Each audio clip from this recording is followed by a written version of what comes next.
오늘은 나를 애워싼 진짜 군대가 무엇인지 생각해 보겠습니다. 나를 애워싼 군대는 첫째, 그 사람이 어떻게 그래? 라는 생색과 억울함입니다. 아람 왕 베나닷이 이스라엘을 다시 쳐들어왔어요.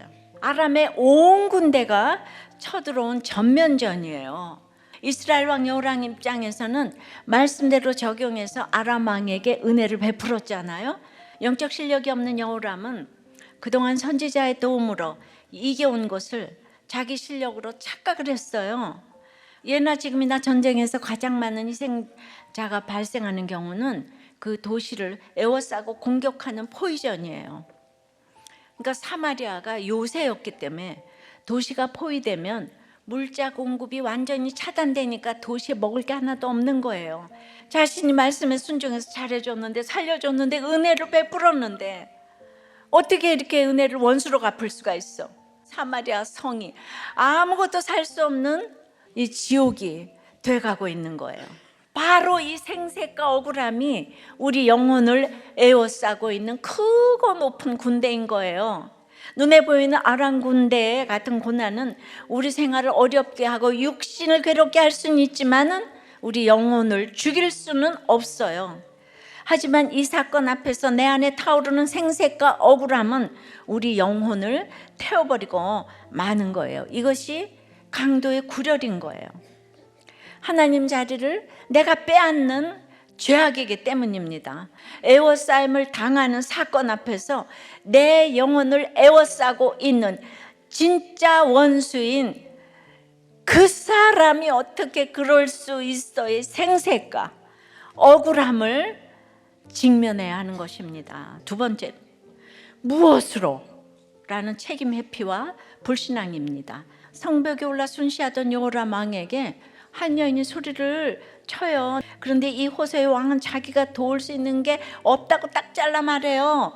왕의 책임을 회피하는 거죠. 그러면서 합리화합니다.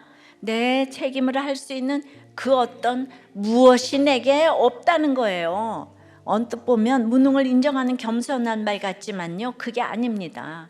책임이 하나님께 있다는 거예요.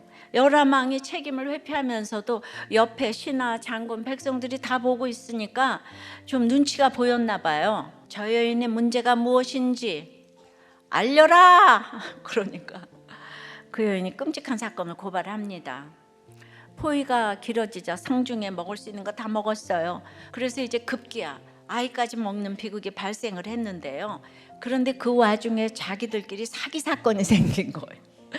서로 아이를 내놓고 먹기로 했는데 내 아들을 받아먹기만 하고 자기 아이를 내놓지 않는 이 사기 사건이 생겼다는 거예요. 배 채우는 게 인생의 최고 목적인 그런 연약한 사람들입니다. 그러니까 아람 군대가 몰고 온 재앙이 우연이 아니라는 거예요. 불신자들에게 기대할 것이 하나도 없는 거예요. 기대하지 말고 내가 달라져야 되는 거죠. 신앙의 본질은 내 이해와 감정이 어떻든지 지금 내게 주신 하나님의 말씀대로 행하는 거예요. 믿는 사람은. 그래서 어떤 전쟁도 거기에서 예수님을 보여야 하는 책임이 있는 거예요. 사건에 포위되는 고난을 이제 겪으면 내 영혼을 둘러싼 진짜 적군인 책임 회피와 불신앙의 죄악을 봐야 하는 거예요. 세 번째는 가만 놔두지 않겠어라는 분노와 미움이에요. 회개한 사람의 특징은요, 혈기를 부리지 않는 거예요. 옷을 찢자마자 한 행동이 혈기예요. 여호람이 이제 뭐라고 하냐면 엘리사를 가만 놔두지 않겠어. 이 불같은 분노를 뿜어냅니다. 아람을 잘 대접해서 보내라고 했는데 그 결과 사마리아 성이 완전히 포위돼서 다 굶어 죽고 있어요. 끔찍한 범죄까지 일어나요.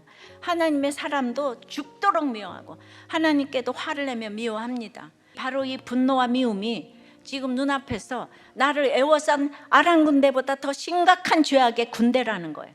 거긴 평강이 없어요. 우리가 말씀에 순종해서 내 안에 있는 이 분노와 미움을 깨닫고 회개할 때 아무리 애워싸여도 애워싸이지 않는 진정한 자유를 주실 줄을 믿습니다.